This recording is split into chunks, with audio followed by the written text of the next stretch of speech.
ito ay rated SPG. Striktong patnubay at gabay ng magulang ang kailangan. Maaaring may masiselang tema, lengguwahe, karahasan, sexual, horror o droga na hindi angkop sa mga bata. Ang DNA test ni Zoe ay naaalala na ni RJ bago siya maaksidente. Noon ay pinagawa ni RJ ang DNA test at 0 ang naging relasyon nito kay Annalyn. Alam na ni RJ na hindi niya anak si Zoe. Natatandaan na rin niya ang mga ginawa sa kanya ni Moira. Abangan natin sa abot kamay na pangarap. Nagulat si Morgana nang makita niya si RJ na pinapasyal ng nurse. Kinakausap ni Dr. Ray si RJ nang biglang sumabat si Morgana ng napakaraming tanong. Kesyo, kamusta na si RJ? At kung alam na ba nila kung sino ang may kagagawa ng aksidente nila ni Justin? Dahil ayon sa mga pulis, si Carlos ang may kagagawa nito. Inawat ni Dr. Ray si Morgana dahil niratrat ng tanong si RJ. Makakasama kay RJ ito dahil malilito si RJ. Kailangan pa munang dumaan sa maraming eksamen si RJ bago pa siya tanungin ng mga pulis o kahit na sinong magpapaalala sa mga nangyari.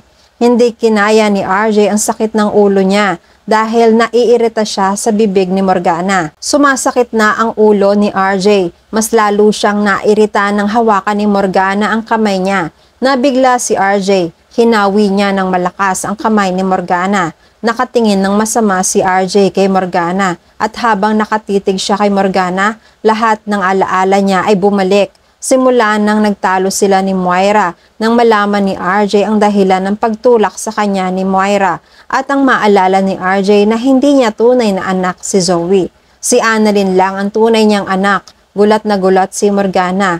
Ang lakas ng kaba niya. Parang nagdedeliryo si RJ at binabanggit ang pangalang Moira. Nagtataka kunwari si Morgana. Moira? Tinatawag mo ba akong Moira? Hindi ako si Moira, RJ. Kapatid niya ako. Ako si Morgana. Pinakalma ni Dr. Ray si RJ. Ipinaliwanag kay RJ na hindi si Moira ang nakikita niya. Binalikan ni Ray si Morgana. Nakita mo na, Morgana? Nahihirapan pa ang isip niya. Huwag mo muna siyang kausapin ng kung ano-ano. Hindi makakabuti sa kanya. Inutusan na ni Ray ang nurse na ibalik na si RJ sa kwarto nito. Nakatingin ng palalim si Morgana kay RJ. Naghihinala siya sa masamang titig sa kanya ni RJ. Nagsimula na ang burol para kay Justin. Naghihinagpis si Giselle. Pero si Morgana ay napakasama na walang pakialam sa mga nangyari. Papasok na rin sana si Annalyn pero may napansin siya. Nakita ni Annalyn na papasok sina Morgana at Olga na may daladalang cake. Nakakunot ang noo ni Annalyn at nagtataka sa daladala nilang cake. Tinanong ni Annalyn kung ano ang dala nila. Ang saya-saya pang sumagot ni Morgana. Nakita mo naman, Annalyn, ang daladala namin, hindi ba? It's a cake. Sumagot si Annalyn. Oo nga po, nakikita ko na cake ang dala nyo. Pero bakit yan ang dala nyo? Hindi naman po ata tama na magbibigay kayo ng cake sa isang burol. Nagpaliwanag ng baluktot si Morgana. It's a despedida gift for Justin to celebrate how she lived her life. Nagalit si Annalyn. Bago pa po yan makita ni Tita Giselle, ilabas nyo na po yan. Hindi po akma ang pagbibigay ng cake para sa burol ng pinsan ko. Naiinis rin si Morgana. Ayaw magpapigil. Inutusan ang alalay niya. Annalyn, you can't stop me. Olga, let's go. Nagalit si Annalyn. Pinigilan niyang pumasok sina Olga na dala ang cake hanggang sa tumilapon ang cake.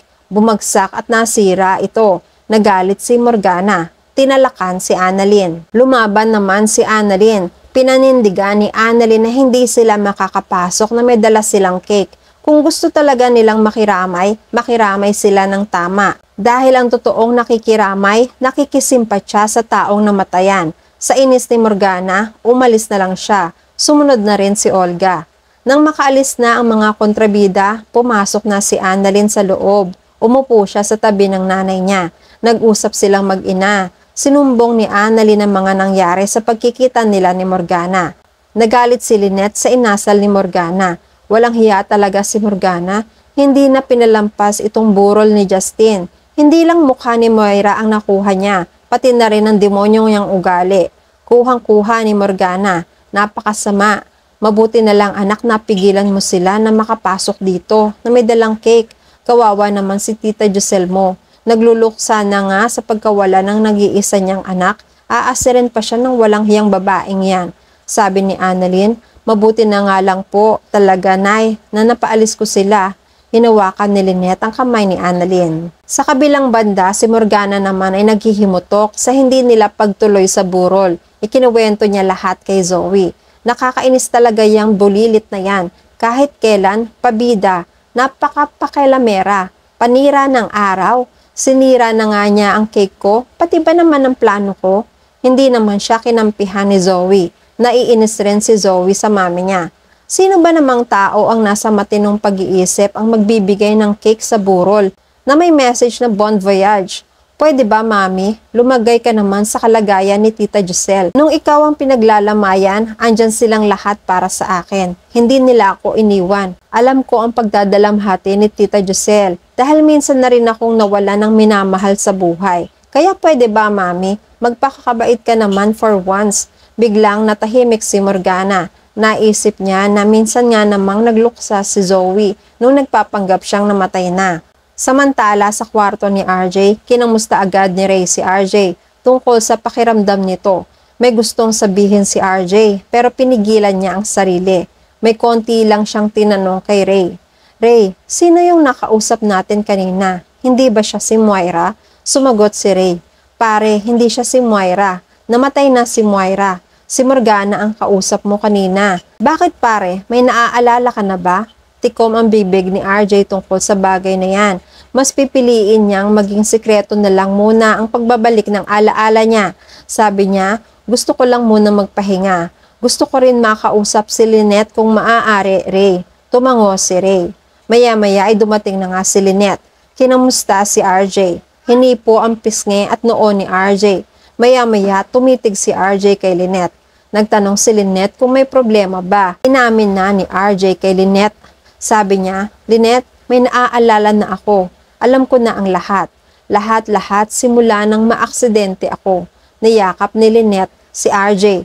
Naiiyak siya sa tuwa. Samantala, tumawag si Eric kay Giselle. Ilang araw na kasi kinukontak ni Eric si Justin pero hindi niya ma-reach. Nag-aalala si Eric dahil nakarami ng miss call si Justin sa kanya. Kaya naisipan ni Eric na si Giselle ang tawagan.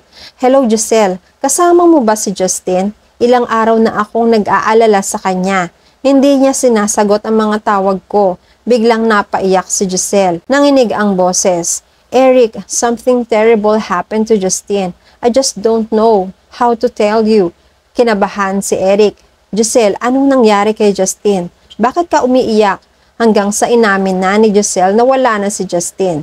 Nabigla si Eric. Hindi niya inaasahan na mangyayari ito kay Justin. Hindi niya matanggap na ang bilis namang mawala ng anak niya. At yan ang mga pakakaabangan natin sa Abot Kamay na Pangarap. Please like this video and please subscribe to my channel. At magkita-kita po muli tayo sa mga susunod pang episodes.